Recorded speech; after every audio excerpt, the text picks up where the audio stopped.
le guerrier pour il vous a expliqué pourquoi il remet le poste de Premier ministre. Mais bien sûr, c'est ce que je vous ai dit à l'entame de mes propos. C'est quand même peu comme le comme président, raison quand même. Il a été après élu l'avoir adopté sur la base des ministres quand même. Comme raison, il a été élu sur la base de promesses qu'il avait faites à la population. Oui. Et avec son bilan. Et il fallait qu'il termine cela. Alors, à quoi devrions-nous nous attendre? Il a supprimé dans un premier temps, oui, avec la suppression du poste intermédiaire de Premier ministre, les lourdeurs administratives pour que lui puisse agir directement sur les événements à venir et sur le cours des choses. Alors, à quoi devrions-nous nous attendre avec le retour alors du poste de Premier ministre, puisqu'il vous a expliqué, il vous a donné les raisons? Oui, mais le poste de Premier ministre, le président, il a évalué ces 2 dernières années. Mais je vous l'ai dit, il a évalué ces 2 dernières années. Et il pense qu'il faut revenir aux fondamentaux du pape.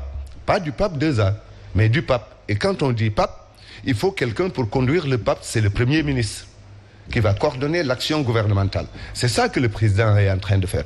Les gens pensent qu'il se réveille et qu'il prend une décision. Non, il s'adapte à la situation et au contexte.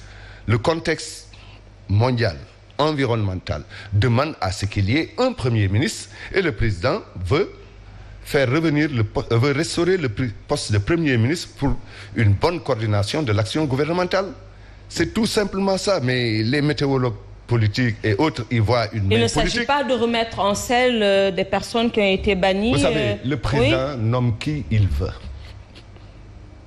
Il nomme qui il veut. Il peut même vous nommer, vous. Non, il y a déjà Abdoulaye Mbow. On lui propose Abdoulaye Mbow. Lui, sa nomination l'a déjà. On lui propose Abdoulaye Mbow. Vous savez, le président n'a pas été nommé pour avoir un Premier ministre. Il a été nommé pour gouverner le Sénégal, pour donner un sens à la politique. C'est lui qui définit la politique de la nation. Donc, qu'il y ait Premier ministre ou pas, c'est le président qui définit la politique de la nation. Donc, s'il juge nécessaire qu'il faut l'apport d'un Premier ministre pour qu'il puisse se libérer de certaines tâches, mais je crois qu'il n'y a pas de problème. Donc, quand là il dit ceux qui disaient oui et ceux qui disent non, mais ça c'est caricaturé Benno Bokk Yakaar. Dans Benno Bokk Yakaar. Je dois dire. Laissez-le terminer avant de venir, s'il vous plaît. Oui. Quand le président nous appelle, on discute franchement. Mais les gens, dañu am jaanu biir comme on le dit. C'est pas aux journalistes qu'il faut faire la relation de ce qui s'était passé au palais. Non. Soit on est homme d'État ou on est homme de détail. On sort, on met les détails sur la place publique. Voilà le problème. Oui, vraiment, à force véritablement de polluer l'atmosphère, justement par rapport à la gestion du pays, c'est Alassane qui verse véritablement dans le changement climatique. Totalement. donc, je dois dire, en fait, qu'il ne m'appartient pas, en tout cas, de dire cela ou de ne pas dire cela. Je crois bien que par rapport à mon travail de quotidien, c'est d'aller dans le sens de chercher pour trouver la bonne information. Et je parle sous le contrôle de Maître El Hadj Ousseynou Diouf, secrétaire général du PTP, qui a eu à soulever la voix pour dire hier, à travers les zones d'une radio, qu'ils étaient 2 à avoir dit non au président Macky Sall. C'était lui, en tant qu'ancien ministre sous le magistère du président Abdoulaye Wade, et justement l'ancien premier ministre, justement, et le dernier. Là, je vous dis que c'est totalement faux. D'accord, je ne vais pas m'arrêter sur cela.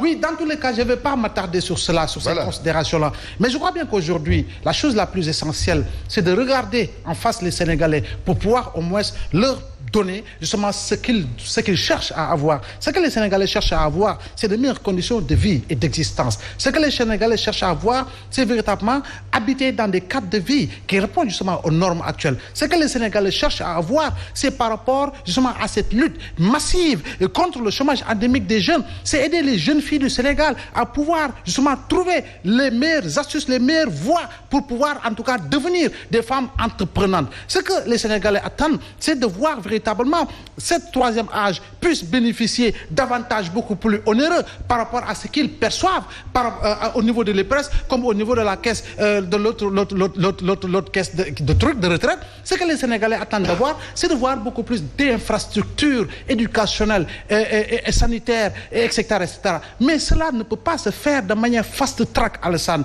dès lors que l'on verse tout le temps dans la pratique de la chose politique. On est toujours dans le calcul politique. Vous savez, une chose chose, Alassane. Depuis que le président Macky Sall, en 2014, à Kaffrine, avait dit « Je vais réduire l'opposition à sa plus simple expression jusqu'au jour d'aujourd'hui. » Nous sommes en permanente campagne électorale. Depuis qu'il a été réélu et qu'il a lancé cet appel, ce discours véritablement qui avait séduit pratiquement tous les Sénégalais, malheureusement, au lendemain, compte tenu de certaines pratiques, jusqu'au moment où nous parlons, nous sommes en permanente campagne électorale. Et ça va aller crescendo jusqu'à la présidentielle 2024. C'est dire qu'en réalité, comme le soutiennent certains même de votre coalition, qui sont responsables de votre coalition, qu'il faut quand même que l'on puisse assez souvent tenir le discours qu'il faut devant les Sénégalais pour que l'on ne pense pas, que l'on ne puisse pas penser et croire que nous sommes toujours en campagne électorale permanente. Et quand même, nous avons fait, Alassane, 750 000 familles dans le nord du pays, pratiquement chaque année se menacent cette insécurité alimentaire.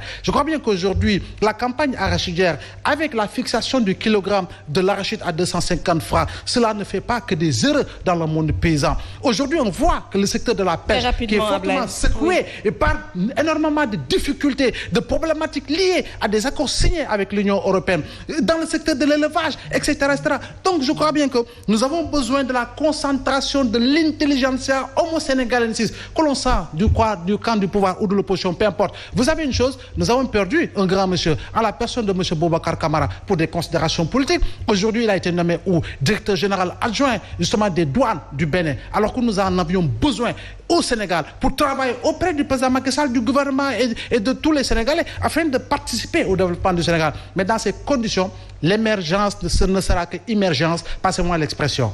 Alassane, le chef de l'État n'a-t-il pas fait une indigestion à force de vouloir concentrer tous les pouvoirs entre ses mains pour consolider ce régime présidentiel vraiment dur?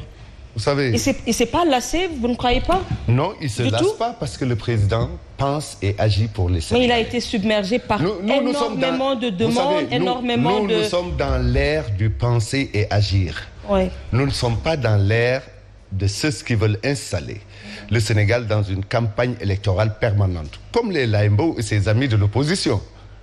Mais le gouvernement travaille pour le bonheur des Sénégalais. Le gouvernement essaye de faire bouger les choses. Le gouvernement fait bouger les choses, fait bouger les lignes. Dakar de 2000 n'est pas pareil à Dakar de 2021-2022. Vous savez, les choses changent. Et qui a changé les infrastructures? Les infrastructures vont augmenter.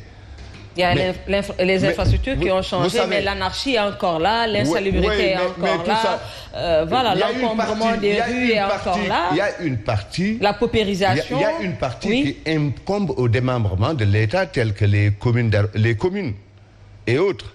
Mais le